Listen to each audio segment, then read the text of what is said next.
It's the bounding, burly, lovable Bernese Mountain Dog. But is this dog built to pull carts? This is a dog that has an innate desire to work. Yep, that's right. If you have farm chores, this is the dog for you. Strap a burner to a cart and let them get to work, and they'll love it. The animal was bred for a purpose, and you can see it most come to life when it's pursuing that purpose. Bernese Mountain Dogs are known to pull up to 1,000 pounds. That's 10 times the burner's body weight. And one big burner even pulled 2,200 pounds, or the weight of a car. Despite these feats, responsible owners are careful not to push their burners. You have to use the right equipment, and you have to ask the dog to do only as much as you think they really are physically capable of doing. Bernese Mountain Dogs are named for the Bern Canton, the central region of Switzerland where the dogs originate. Some believe the Berner Sennenhund, as the breed is known in Swiss, may be up to 2,000 years old. It's believed that the mastiffs that the Romans carried with them during their military campaign was introduced to a herding dog in the lower Alps of Switzerland.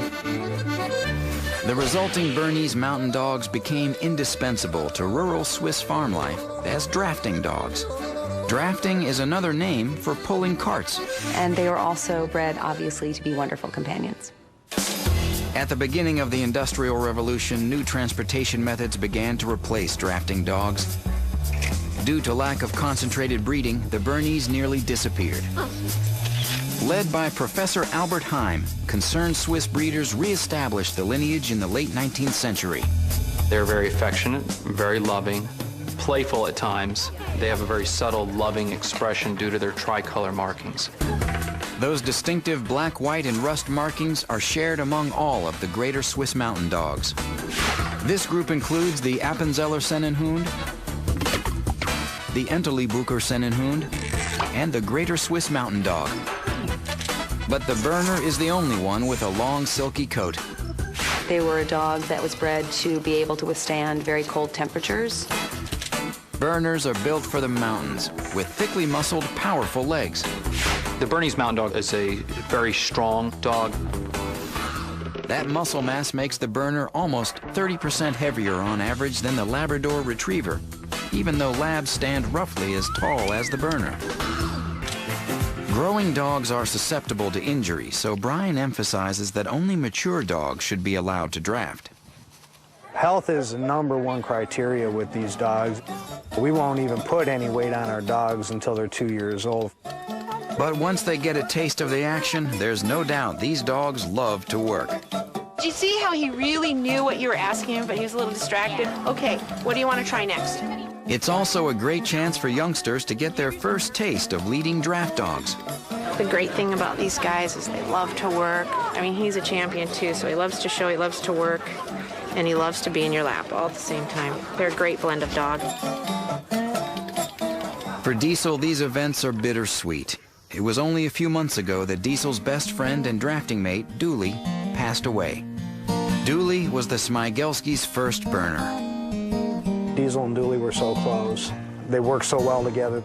When we lost Dooley, I was very concerned about Diesel. You don't really prepare yourself for it.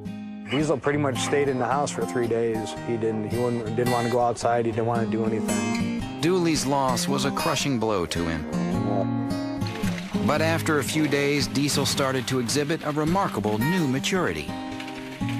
All of a sudden, we noticed Diesel starting to come around and fill Dooley's shoes. What Dooley was doing, Diesel now did. Now Diesel is helping bring up the newest Berner on the Smygelski farm, Shelby. She's actually at the point now where she's just pulling a 2x4 and harness just to get her used to something being behind her. Nice job, Shelby. Good girl. We want to keep the breed doing what they were meant to do. It is getting passed down, so we hope to continue that. The tradition of drafting Bernese Mountain Dogs continues on the Smygelski's farm. And that's exactly the type of environment these dogs thrive in. It's not a dog that really adapts well to an apartment. Like all big dogs, health problems abound. Bernese Mountain Dogs, sadly, do not generally live very long. Most that I've known live about 8 years. Hip dysplasia, bloat, and various cancers are a problem in this breed. The Bernese can also suffer from a debilitating joint problem called osteochondritis. This genetic condition occurs in younger dogs when cartilage near a joint degenerates. The result can be pain, arthritis, or permanent lameness. It's best when going to a breeder to make sure that your puppy is free of those health concerns. Berners are a people-oriented dog and love to be part of a family. This is a great family dog, a really good dog to have around kids. That long coat sheds heavily, but Berners generally don't need lots of expensive grooming. Berners are easy to train, but you'll need to be patient and consistent. Stand, stay. They tend to be a dog that matures much later mentally than some other dogs, which means that you have to really work hard. The Bernese Mountain Dog in general is happiest on a large piece of land. The breed has many health concerns, including joint problems. It's a heavy shedding dog and requires consistent training. The Berner is an affectionate dog that does well with children. Want him to give you a kiss? Hey, doggy.